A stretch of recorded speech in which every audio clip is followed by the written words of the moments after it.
हाय दोस्तों, आप सभी का हमारे YouTube चैनल पर एक बार फिर से स्वागत है। आप सभी को बता दूं कि जो आज की डिक्टेशन है वह 80 शब्द पर मिनट से है, जिसमें कुल 800 शब्द रहेंगे। यह डिक्टेशन 10 मिनट का होगा और डिक्टेशन ख़त्म हो जाने के बाद आप इसका ट्रांसलेट अवश्य करें और अपनी अपनी गलतियाँ कमेंट बॉक्स में ज़रूर बताएँ। और जो लोग नए हैं तो उन्हें बता दूं कि डिस्क्रिप्शन में व्हाट्सएप लिंक दी हुई है, तो आप हमारे ग्रुप से ज्वाइन हो सकते हैं। उसमें पर डे 4 डिक्टेशन प्रोवाइड किए जाते हैं हमारे चैनल पर। चलते हैं डिक्टेशन की ओर। डिक्टेशन स्टार्ट होगा 10 सेकंड के बाद।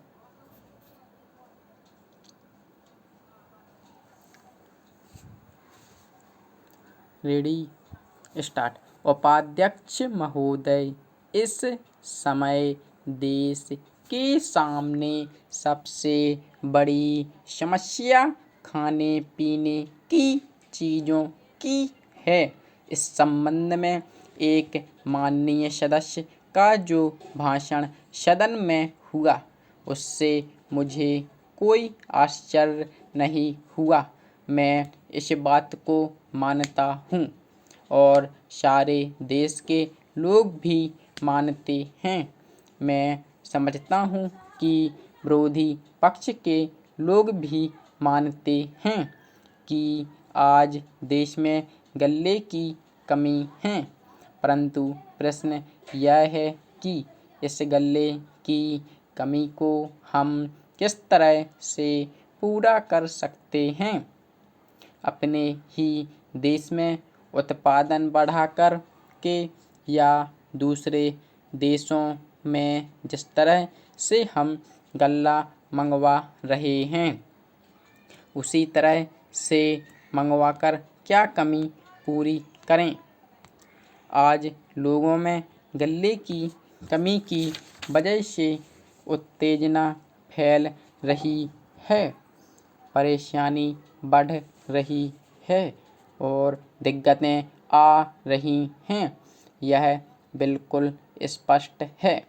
खासतौर से कुछ दिन पहले केरल के संबंध में इस सदन में बहस हुई। बंगाल में भी गल्ले की कमी की वजह से हालत खराब हो रही है, लेकिन मैं समझता हूँ कि देश के जितने सूबे हैं उन सब में करीब करीब वैसी ही हालत है। ऐसी हालत में हमारे देश के अंदर अपने प्रयत्नों से और अपनी मेहनत से गल्ले का अधिक से अधिक उत्पादन किया जाए, इसमें कोई दो राय नहीं है। मैं ख़ास तौर से अपने सूबे के संबंध में कहना चाहता हूँ। वहाँ पर ऐसी काफ़ी ज़मीन है जिसमें सिंचाई की कोई भी व्यवस्था नहीं है। अगर वहाँ पर छोटी सिंचाई योजनाओं के ज़रिए सिंचाई की व्यवस्था की जाए तो सिर्फ उस ज़मीन में कम से कम 35,000 टन एक फसल में पैदावार बढ़ सकती है। पैरा, उपाध्यक्ष महोदय, जहाँ पर उत्पादन बढ़ाने और दूसरे देशों के ऊपर निर्भर नहीं रहने की बात है, हमें देखना होगा कि सिंचाई की व्यवस्था और खाद्य, इन दोनों में किसकी आवश्यकता पहले है।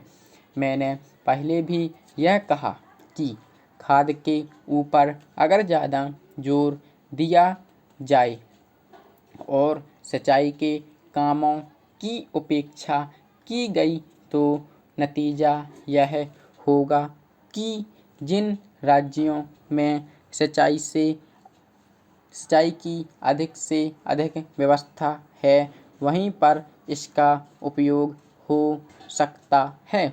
अनाज की कमी वाले इलाकों में जहाँ पर सिंचाई की व्यवस्था नहीं है, उत्पादन नहीं होगा।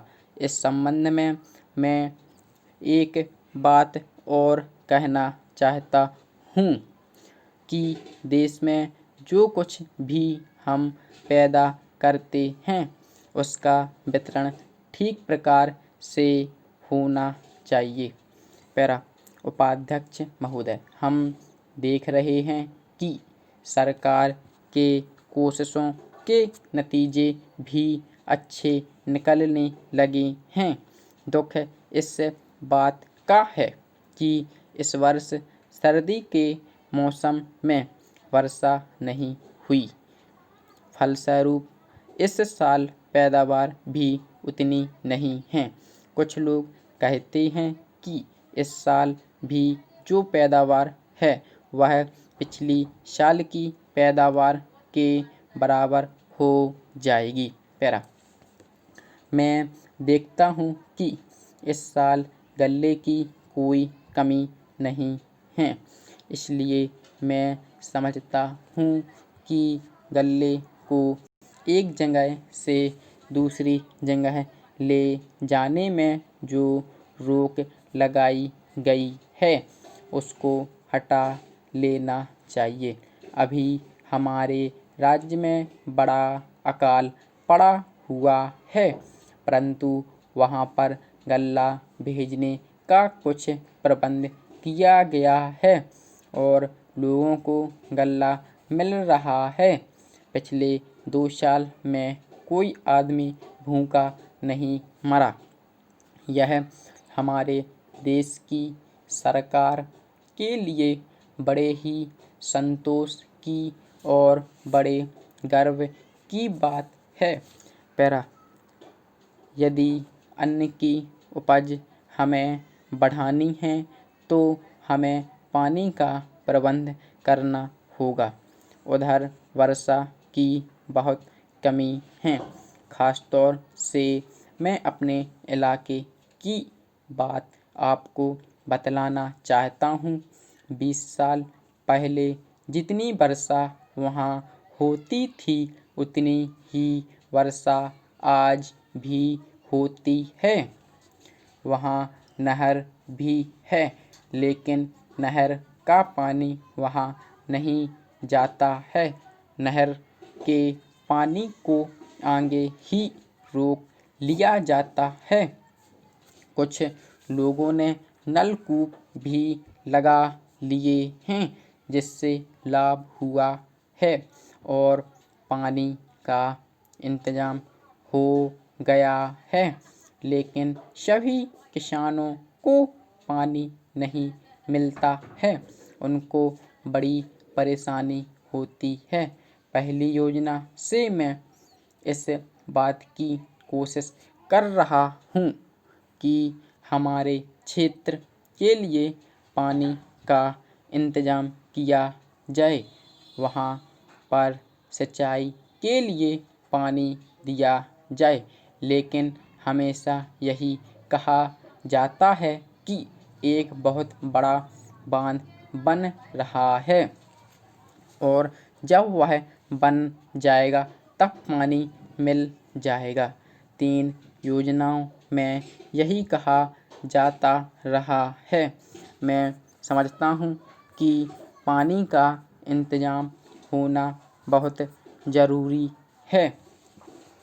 अब आपने नलकूप पर टैक्स लगा दिया है, यह बहुत ही खराब बात है। खेती सही माने में अभी शुरू ही हुई है।